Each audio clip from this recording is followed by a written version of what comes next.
the 4th of July and why it's such a big deal.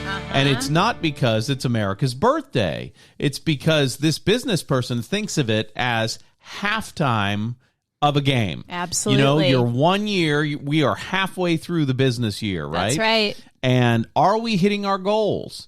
Well, if you're playing a game, good coaches make adjustments during halftime. That's right. So now's the time to look back at your goals that you set for yourself at the beginning of the year and see if you're trending on pace or not. And we kind of did that over the weekend. We kind of sat down. We talked about some things. We looked at some stuff, and I started my adjustment by going shopping. I did.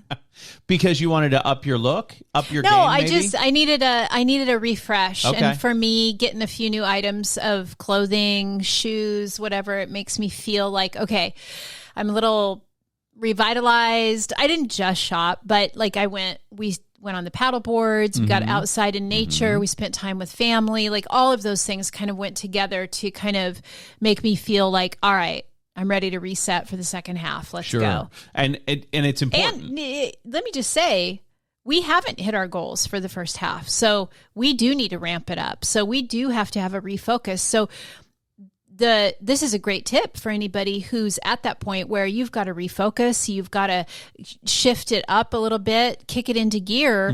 What is it that gets you jazzed, that gets you excited, that gets you motivated? Figure it out and do it, right? Yes. For me, it was all those things. Time with family helps me refocus. Time in nature helps me refocus. And frankly, think what you want. A little shopping and a new pair of shoes helps me focus right up. And for me, physical activity helps me refocus. Yeah. And I paddleboard. You did it all this weekend. I paddleboarded this weekend. I hiked a little bit this weekend. I went and played disc golf this weekend twice. I mean, for me, I'm fully rejuvenated, as it were. Ready to rock and roll. Okay, so let's talk about what's important with looking at your goals, knowing your goals, and then tracking them to see if you're getting there. For some people, they not only don't have goals, but they don't track their business. They're reactionary, and they're kind of wandering around waiting for things to happen to them. And some people who do that are successful. Yeah, but very few. There's accidental success. Right. And then there's strategic success. You decide which one you want. And some of you might say, well, I don't care. I want success. Show me somebody who's accidentally successful. Let me help them implement just a few systems, and I will tailor the systems to their personality, to their learning style, to their lifestyle, to their goals, to their family dynamic. I will personalize it for them so that they will actually do it. That's the point of that. Right. And if you do those things, I will make you wildly successful. Okay. Wildly successful. You know, the reason I think this episode's so important is because there's a lot of stuff to put in the stew to make your business successful. And we're talking about the absolute basics here. Yeah, strip it down. And, you know, number one, why do you do what you do? Why do you want to be successful? Is that something you even want? Some people, no is the answer. What, to be and that's successful? Okay. Yeah. Success is defined by each person, That's though. exactly right. But what I'm saying is, what's your why for work? And here's what I mean. My brother Nathan's why is to be able to provide for his family, not extravagantly, by the way, but provide and to have somewhere to be and something to do. That's his why. I've heard him say, I want to be able to eat out anytime I want to. Right. That's exactly right. That's fine. That's success to him. Great. Everybody gets to define it for themselves. Sure. So whatever success is to you, the thing is, discovering your why is a little bit tricky. And I have a couple of exercises I do with people to help them discover it. But the easiest way and the fastest way for me to share that here is the bullseye exercise. You know, make a bullseye and then just start writing your reasons and work your way into the center of that bullseye. Or make a list of 100 reasons. Yes, you heard me. 100 reasons why I do this job. Right. I'm telling you, The first 25 are nothing. The next 25, we're getting a little deeper. You got to dig. And when you hit the thing that sets off an emotional reaction, that's it, man. That's the thing. Double down on that and go. Go as hard and as fast as you want to. Yeah. I think that's interesting, right? And if you know your why, market trends do not impact you. If your why is built into your soul, you won't stop working if the market turns funny. You won't stop. You know what I mean? Yep. Because you've got a reason to do what you're doing. Right. I think knowing your why is one of the most important things you can do. Once you know your why, then you can figure out your what. And what I mean by that is what you need to make. Yeah.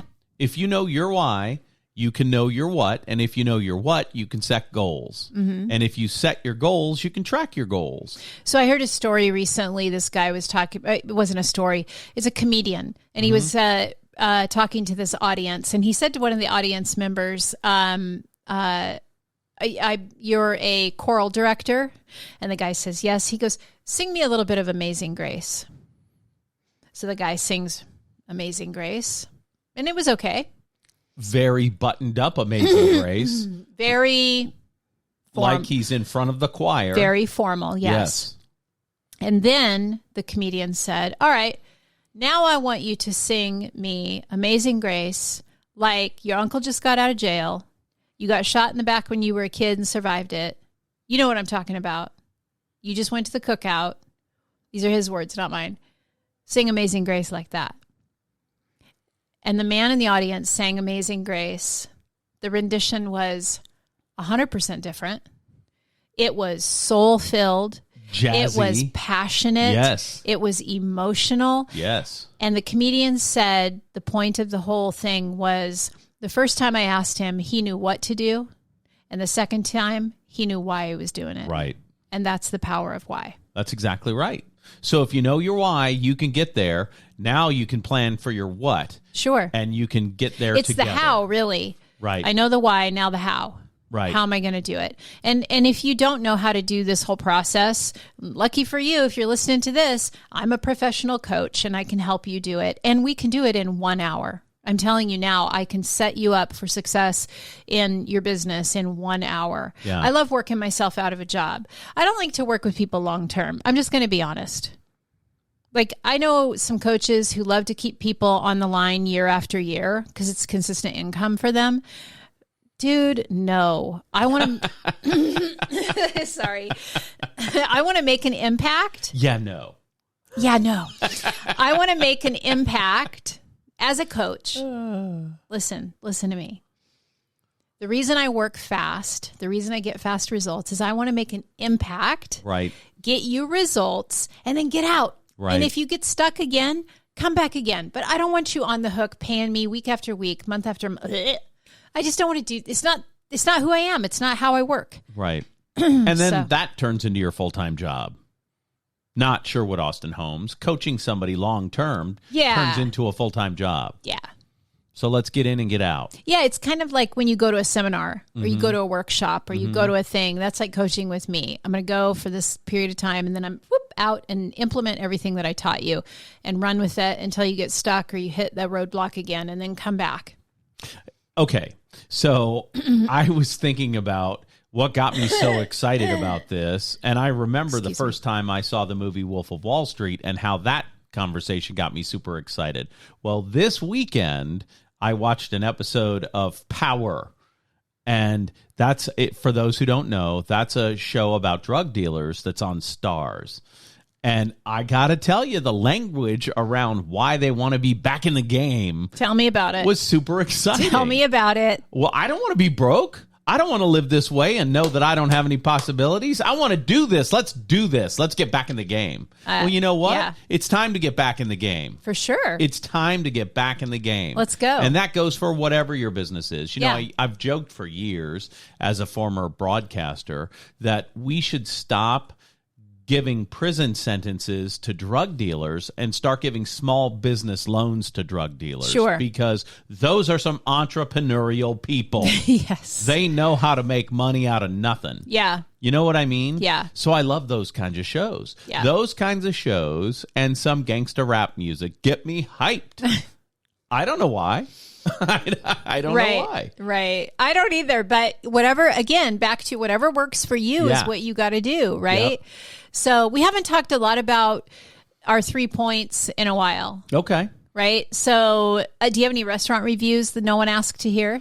I have a movie review that no one asked to hear, but Babe, that's... we're not doing movie reviews. I know. It's a different show. I know. That's a different show, but I don't know that I have any restaurant reviews. I can tell you this. McDonald's, big ball drop this weekend for me. Okay, go. I'm not happy with McDonald's because they make you order at a kiosk. I've already said that. If you listen to this show regularly, we don't need to repeat you know I don't care for that. But we went to a McDonald's while we were on the road and went through the drive-thru to get quick food because sometimes you have a hankering for that. Yes. And I gotta tell you, there's something different going on at McDonald's. Yeah. I mean, the quality. Trash, garbage. I don't know. It was terrible. Not good. Yeah. I don't understand what's going on. I don't know. It's none of my business. Yesterday, I made burgers that smashed. They slapped, as the kids say. They were so good. Yeah, speaking of being on the road, we did take a quick trip to Butte, Montana. Mm-hmm. Happy retirement to Lyle and Sherry Kosan. We went there for their retirement party, which was a hoot. And but boy, I'll tell you, 7-hour drive there, stay the night, 7-hour drive back.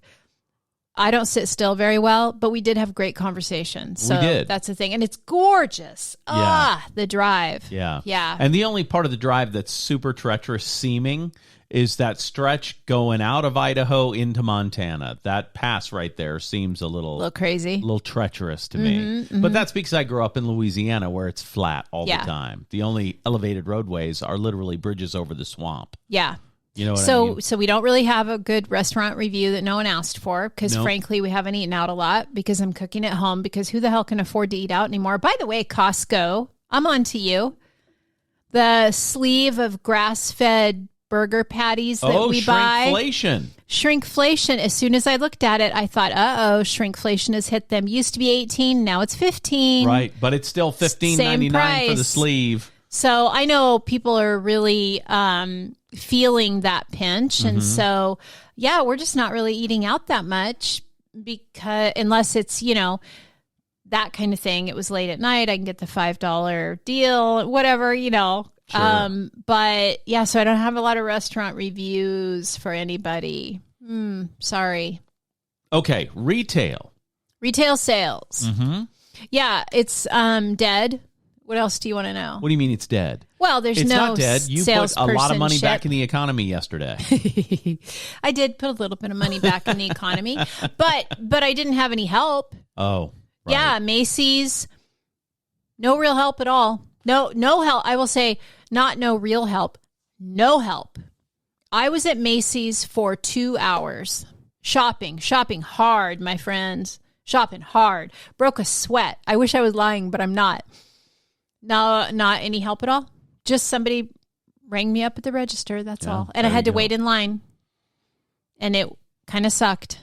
It's so easy. If you have a retail store, online or offline, it's so easy to stand out. It's so easy to stand out because nobody, by and large, nobody greets you anymore. Right. Nobody helps you anymore. Nobody is, running to get sizes or here's something you might not have thought about, but try this on. No, there's none of that anymore. Like when you're shopping for clothing, right? Right. I don't know anywhere in retail sales where anybody's really giving exceptional service anymore. Huh. Small, locally owned businesses. I'll tell you where you can get some great service is OBS in Richland, That's Washington. Exactly right. That's the banana bread place. OBS Bakery, OBS Banana Bread. Here's what's crazy about it. Breadery. I don't know what it is. It's banana bread. You think you know banana bread. No, you don't. There's like 30 different flavors. I didn't even know you could do all that with banana bread. And then, but here, the coolest part of that place is the next door place that's attached, which is like this really cool lounge vibe. Right. But no alcohol. Right. And they don't have a plan to get a liquor license. It's a safe space. Right. Where you can go hang out. You can meet with people. Mm-hmm. You can get a cup of coffee or you can get all the coffee you want, and it's like $1.50 different in price. Yeah, yeah. And just hang out all day. Yeah. It's a really cool vibe. And they do open mic nights where